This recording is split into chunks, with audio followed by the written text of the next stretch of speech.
भाऊसाहेबांचा खडू, गाडगे महाराजांची झाडू आणि तुकडोजींची खंजरी, त्यांच्या कर्मभूमीला अभिवादन करून आपल्यासमोर बोलायचं धाडस करते. साहेब, जिजाऊ, सावित्री, रमाई, तानुबाई बिर्जे, ताराबाई शिंदे, झलकारीबाई, मुक्ताज साळवे, अगदी रखमाबाई राऊत यांच्यापासनं या महाराष्ट्र भूमीच्या स्वातंत्र्याला एक न्याय देण्याकरिता अगदी लीलाबाई पाटलांपर्यंतच नव्हे साहेब, तर कोविडच्या काळात सारं जग थांबलं होतं, तेव्हा याच पुण्यातल्या मिनल ढाकवे भोसले पहिल्यांदा कोविडच्या किटवरती शिक्कामोर्तब करते साहेब, आणि दुसऱ्या दिवशी एका बाळाला जन्म घालते. तुमच्यासमोर प्रश्न अतिशय महत्त्वाचा करत असताना, जेव्हा एखाद्या पुरुषाचा ऍक्सिडेंट होतो साहेब, तेव्हा त्याला जेवढ्या वेदना होतात ना, त्याच्यापेक्षा काही पटीने वेदना आम्ही बाळंतपण एक नवनिर्मिती करण्यासाठी करतो.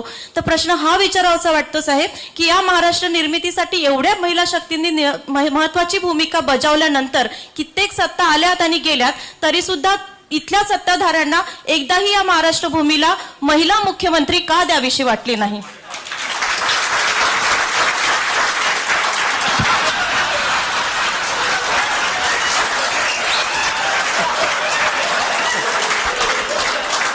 असे गरज नाही, हे खरं आहे, पण मी बोलणं योग्य नाही.